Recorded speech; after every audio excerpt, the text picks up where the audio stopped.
definido que deberán pagarlo. Y en ese proyecto de ley que tuvo dictamen, que ahora se está tratando en la Cámara de Diputados y que saldría aprobado, me dicen, por entre 137 y 139 votos a favor, se dice que va a destinarse el 20% para el plan Progresar. Estamos hablando de más de 300.000 millones de pesos que se recaudarían con un promedio de 33 millones por cada uno de esos aportantes. 25% destinado a la exploración de gas. Estamos hablando de exploración de gas de tipo no convencional, parte de lo cual venimos desde hace mucho tiempo intentando que traiga, por ejemplo, nuevas inversiones que nos llegan. Un 15% para el RENAVAP. Un 20% para insumos médicos, esto es importante porque forma parte de la emergencia relacionada con la pandemia, y un 20% para subsidios y préstamos para pymes. Un detalle, cuando hablamos de pymes y hablamos de empresas, no alcanza a las empresas, alcanza a las personas físicas. Hay mucho por debatir, hay mucho que está pasando en diputados, pero también lo vamos a hacer con nuestros invitados. Recibimos a Juan Carlos Giordano, diputado del FIT. Diputado, muchísimas gracias por estar con nosotros. Por otro lado, a Mauro González, empresario de una pyme dedicada al sector textil. Muchísimas gracias por estar con nosotros. A mí, si me permiten, quiero transar algo en este tema. Usé la palabra transar y que queda terrible. Me suena chape, claro. Pero sí, claro, es como chapar. Sí, chapamos. No se puede en pandemia menos. Digo, porque el proyecto, Lorena, dice aporte extraordinario. Extraordinario, solidario, excepcional. Esto significa que Claro. fue la única vez. Pero por otro lado escucho también en los medios impuesto a la riqueza. Y a mí me parece que el enunciado tiene dos caras diferentes. Dos formas de verlo. Para mí, pero a ver, diputado, si me permite comenzar por el diputado. Bueno, Si podemos, aunque sea un poquitito enhebrar ese concepto filosófico, si se me permite. claro, los autores del proyecto, Máximo Kirchner, Carlos Heller, empezaron a decir que era un impuesto a la riqueza. Después le bajaron el volumen y dijeron, no, pero eso no es un impuesto. Es más, dijeron, no le hace mal a nadie. Hablemos de un aporte extraordinario por única vez. Y estamos terminando en que es una medida completamente insuficiente porque se propone recaudar 300.000 millones de pesos, pero no grava a las empresas, no grava a las ganancias de los grandes capitalistas, de los bancos. Por ejemplo, para darte un dato, los bancos en estos últimos años, 2019, ganaron 319.000 millones de pesos, no los tocan. Hubo 500 empresas mayores de ventas de 67.000 millones de dólares. Estamos hablando del periodo 2016-2018. No los tocan. Marcos Galperín, por ejemplo, de Mercado Libre, como tiene el domicilio en Uruguay, no lo toca. Y es una empresa que tiene una evaluación que creció en la pandemia. 60.000 Es una empresa unicornio. millones de dólares. Grobo Copatel, que en su momento era el rey de la soja, no se lo toca porque vive en Uruguay. De manera que estamos diciendo que es lo que pasa es que la sesión maratónica. ¿Por qué la sesión maratónica? Y bueno, porque el gobierno trata de encubrir con esto de que sacó el IFE no solo para el año que viene, 2021, sino que lo sacó ahora para el último tramo de este año. Sí. Se prepara un robo jubilatorio muy grande. El gobierno, cuando ahora decidió frenar la movilidad jubilatoria, le robó a los jubilados 70.000 millones de pesos de enero a este año. Y el presupuesto 2021, que también se votó hoy, en el medio de que se vota esta ley, prevé un ajuste muy grande, porque el gobierno tiene que pagar, y está reconociendo una deuda completamente usurera y fraudulenta con el Fondo Monetario Internacional, que se apresta ahora a hacerle pagar a vos, a cualquier trabajador, jubilado, lo que fuera, una deuda completamente usurera y ilegítima, porque esa plata no entró. Los 50.000 millones de dólares que el Fondo Monetario vino a cobrarse a Argentina, no entró, fue para la fuga de capitales, lo dice el mismo gobierno de Alberto Fernández. De manera que el Frente de Izquierda tuvo una propuesta alternativa durante muchos meses, 7 u 8 meses. El único propuesto para gravar de verdad a la riqueza en el país fue del Frente de Izquierda, el único, en el mes de marzo. Y en el mes de mayo propusimos el debate y como el gobierno no lo había presentado, se puso de acuerdo. Sí. El peronismo, Conjunto por el Cambio, dijeron no vamos a tratar la ley del Frente de Izquierda, pero hace falta grabar más cosas. Hace falta, el proyecto nuestro dice que haría falta recaudar 20.000 millones de dólares para combatir la pandemia del coronavirus y la pandemia del hambre y la pobreza. Mauro, desde el punto de vista empresarial, por lo pronto desde tu opinión, ¿cómo ves el impuesto? No, en primer lugar hay que analizar que, bueno, bien, es un aporte solidario extraordinario. en este concepto, digamos, debemos tomarlo como un puntapié inicial a analizar la matriz distributiva del país, porque hay que ver básicamente esto lo que planteaba el diputado. Este proyecto no atenta contra la producción, porque va sobre las personas más ricas y son las personas que se han beneficiado en los últimos 4 años, básicamente con el blanqueo de capitales, con una magra control de divisas y, digamos, y hay toda una economía que necesita reactivarse y las pymes somos un factor fundamental en esto. Por eso que el 20% esté destinado a la pequeña y mediana empresa, más allá que pareciera que fuera insuficiente, para nosotros es genial, es indispensable. A ver, Lore, pero te voy a pedir ayuda en esto, porque voy a mostrar, saco el pañuelito del primer fantasma. Sí, me pongo en capitalista, me pongo en uno de los 9.000. 9.298. Soy uno de los 9.998. Entonces yo agarro y digo, mientras apuro mi puro. Digo, Lorena Toso, ¿serías tan amable de comentarme cuándo fue la última vez que me dijeron que un impuesto era por única vez y fue por un montón de veces más? Y la última vez tendríamos que pensar en el impuesto al cheque, que entró dentro de la lógica de una emergencia muy grande que tuvo la Argentina, una de las más grandes emergencias económicas que tuvimos allá en el inicio del 2001, y en realidad vino para quedarse. Era extraordinario, era por la emergencia se siguió votando hacia adelante y el impuesto al cheque permanece. Y antes de esto, tenemos un ejemplo que todavía es más complejo, porque ahí sí que todo derrama hacia la población completa, que es el IVA, que pasó del 13% al 21% y nunca regresó ese 13%, se suponía que también era de manera extraordinaria. Ya escuchamos las dos campanas, me interesa también qué es lo que opina la gente, Tommy.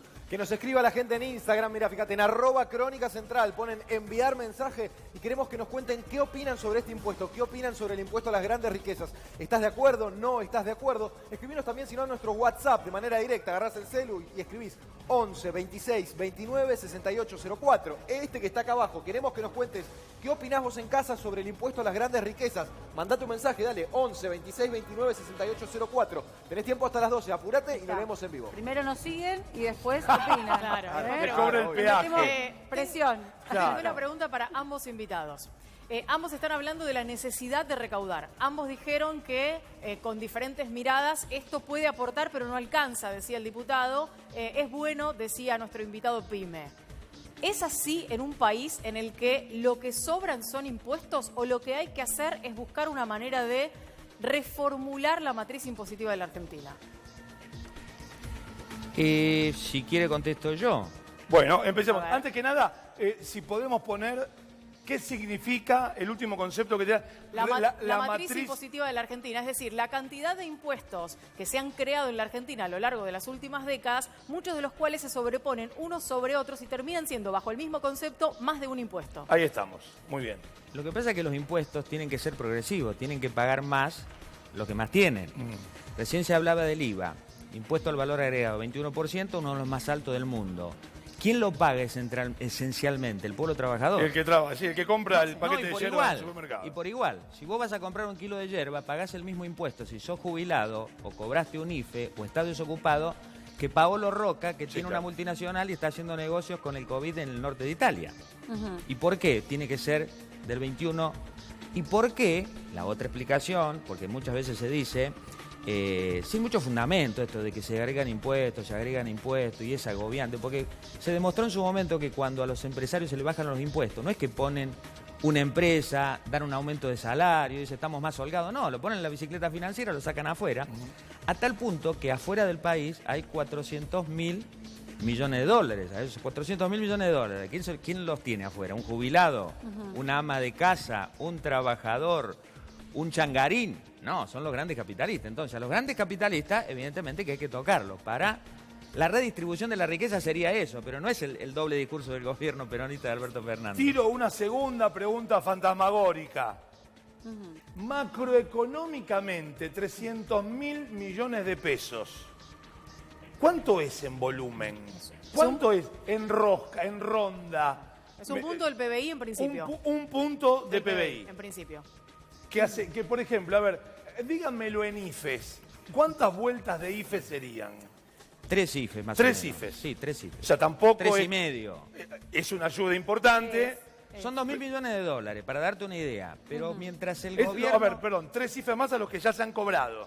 O sea, lo que se ha cobrado, 3 cifras. Claro, más o menos. ¿Y cuánto recibió cada persona? 10.000 pesos. 10.000 pesos, pero prorrogado. Bimestral. 5.000 pesos por... Menos de 5.000 pesos. Estamos hablando de 5.000. No es tampoco una revolución monetaria. La gran ayuda. No. Claro, a ver, Mauro, hoy, en términos generales, una empresa, una pyme, ¿cuánto termina tributando anualmente? ¿2 meses y medio? 2 meses. 2 meses, el promedio más o menos son 2 meses. Hay una carga tributaria, digamos, bastante excesiva, que por eso vuelvo a plantear de pensar y debatir verdaderamente la matriz distributiva que necesita nuestro país. Y en esto me parece que el camino es el indicado. Hay que gravar a las personas, no a las empresas. ¿Por qué? Porque las empresas tenemos que estimularlas para que reinviertan las utilidades. Por lo menos las multinacionales que sean impulsoras de generadoras de empleo como somos las pymes. Las pymes estamos todo el tiempo reinvirtiendo nuestras utilidades. ¿Qué nos pasó en el último tiempo? Tuvimos que descapitalizarnos para sostener nuestra empresa. Cuando empezábamos a recomponernos, nos cayó la pandemia. Por suerte hoy está rebotando el sector textil, estamos de vuelta a niveles del 50 al 60%, que la verdad que es muy favorable, y tenemos una perspectiva para el año próximo. Si vemos que la vacuna hace efecto ya para diciembre y enero, febrero, entramos en casi normalidad, vamos a tener un efecto económico muy favorable, por lo menos de las pymes lo estamos observando. Quiero preguntarle a ambos qué opinan con respecto a lo que está planteando la oposición. La oposición no va a votar a favor, va a votar en contra, Juntos por el Cambio. Digo, ¿no? La gran masa de Juntos por el Cambio votará en contra, aunque alcancen los votos y salga este proyecto de ley. ¿Qué opinan respecto de esa votación en contra y de algunas cuestiones que van de la mano de que esto es un impuesto ideológico y no un impuesto para recaudar y para llevarlo a estos destinos que contábamos recién? Estuve escuchando durante esta sesión a algunos diputados y me parece que es un relato inexacto, equívoco, tratan de confundir a la sociedad porque no es claro lo que están planteando. Esto es... A ver, estamos hablando de 9.000 personas que van a hacer un aporte casi insignificante, diría. Estamos hablando de personas que tienen más de 200 millones de pesos. O sea, digamos, no es que uno sale a la calle y encuentra a personas que tienen más de 200 millones de pesos. Entonces, en esto me parece que es importante tener claro que es un aporte necesario en estos momentos. Lo que es claro es la cantidad de gente que está en este momento escribiendo en @crónicacentral. Tommy. Muchísimos mensajes. Vamos a leer uno. Cele, mirá, fíjate, este caso dice lo siguiente. Yo lo veo bien. Soy comerciante y vivo pagando impuestos. ¿Qué les molesta? Si son pocos los que van a pagar. Soy Mario Dirigoyen, de Santa Fe, nos mandan este mensaje. Muy bien. Agito otro pañuelito. ¿Cuánto hay, y se lo pregunto a usted, diputado, porque es del métier de la política, cuánto hay en esta jugada de Máximo Kirchner como figura del Frente de Todos? ¿Cuánto hay de yo me pongo contra...? Porque es una figura Máximo Kirchner, no podemos decir que es un proyecto de cualquier diputado. Es un diputado que tiene un peso específico que me parece, o por lo menos es una opinión mía, propio. No es lo mismo que lo haga él que lo haga otro, ¿no? Con todo lo que conlleva su apellido y demás. ¿Cuánto hay de quijotesco en esto de Máximo Kirchner? Mucho, no solo de Máximo Kirchner, sino del gobierno peronista en general, porque el objetivo de esto es tapar... Es peronismo puro. Sí, pero es tapar un poco el mal humor que empieza a haber ya. Porque efectivamente, si vos decís que le estás por robar a los jubilados, le sacaste el IFE, que son 5.000 pesos, no son 10.000, y vas a recaudar 2.000 millones de dólares, pero ya pagaste 4.500 millones de dólares por la deuda externa, y te aprestás a firmar un acuerdo con el Fondo Monetario Internacional para pagar 50.000 millones de dólares de una deuda que el pueblo no vio. Y hay mucho de doble discurso. Por eso la campaña de hoy, el Día de la Militancia, y vamos todos al Congreso. ¿Cómo puede ser que el Congreso no se anime a votar? Porque claro, después el gobierno usa mucho a la derecha, que es repudiable bajo todo punto de vista, ¿no? Macri, Patricia Bullrich, que hablan de que esto es conspirativo, confiscatorio, que viola la propiedad privada, pero cuando le roban a los jubilados, para Patricia Bullrich está bien violarle la propiedad privada a un jubilado que no tiene nada, o a un trabajador, o haber aplicado los tarifazos siderales, o haber logrado un pacto con el Fondo Monetario sin más, y que Argentina hoy está endeudada de por vida, porque son 50.000 millones de dólares. Sacá la cuenta. Sí. Impuesto a la riqueza de Máximo Kirchner va a recaudar 2.000 millones de dólares, y se van a pagar 50.000 millones de dólares de 400.000 millones de dólares, que ya es la deuda externa. Entonces hay mucho de doble discurso y hay un jueguito entre los dos bandos. Por eso el Frente de Izquierda no tiene nada que ver con ninguno de los dos. Presentamos un proyecto, el primero que lo presentamos dijimos, hay que recaudar 20.000 millones de dólares y esa plata tiene que ir a los hospitales, aumento de salario para todos los profesionales de la salud, 40.000 pesos para todo aquel que lo necesite en la emergencia y un plan de viviendas para no hacer lo que hizo el gobierno con Guernica. Desalojás a la familia de Guernica y no construir vivienda popular. ¿Y por qué no construir viviendas populares? Si con 50.000 millones de dólares que se van a reconocer del Fondo Monetario podrías hacer 2,5 millones de viviendas para dar trabajo a todos los desocupados. ¿Qué opina la gente con respecto a este tema? Están llegando mensajitos, Tommy. A ver, leemos 2 mensajitos más, por lo menos. Acá dice, no estoy de acuerdo con el impuesto, no estoy de acuerdo. Pienso que lo más importante es el trabajo honesto, nos dice esta persona. A ver, otro más por acá que dice, totalmente de acuerdo, fíjate, opiniones encontradas, totalmente de acuerdo con el impuesto a las grandes ganancias. Soy Analía de La Plata, te leo uno más y con este terminamos. Hay muchos, pero si no nos quedamos hasta mañana. Dice, buenas noches, soy monotributista. Estoy cansado de estas situaciones donde tengo que pagar más de lo que gano, y que para darles beneficio a quienes en los hospitales no hay nada, no hay médicos, no hay medicación. Bueno, se queja en general del Estado. Dice, una barbaridad, no te funciona. No se trata de pertenecer a un gremio ni nada, es ponerse del lado del trabajador, que trabaja más de 12 horas y llegás a fin de mes con lo justo. Desde Chaco nos mandan este mensaje también. Quería hacerle una pregunta, en realidad para los dos, pero se la voy a hacer a Mauro. Digo, en esta cuestión de lo que nos viene pasando habitualmente, que es que los fondos no van a donde se dice que van. Los impuestos extraordinarios terminan quedándose para siempre. ¿De qué manera se podría llevar adelante un contralor y qué capacidad tienen las empresas de patalear si efectivamente las ayudas no llegan a donde tienen que ayudar? Las pymes son parte de los que deberían ser ayudados con estos fondos. Sí, sinceramente, el tema nuestro siempre han sido los bancos. La problemática han sido los bancos, que son los cuellos de botella. Nos ha pasado cuando ha comenzado esta cuarentena, por el mes de marzo, abril, donde dificultaron las medidas que el gobierno había impulsado. La verdad que para nosotros fueron necesarias, fueron un salvavidas en aquel momento, y los bancos me parece que son el eje primordial para poder fomentar. Y esto, Nacho, te quiero hacer este comentario que me parece que es importante, que los países desarrollados son los países más equitativos.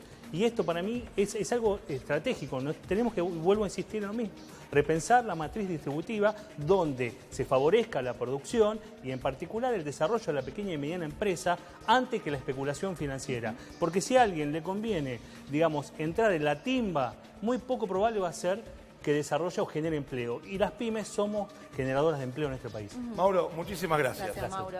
Diputado, muchísimas gracias. A ustedes. Muy buenas noches. Muy buenas noches.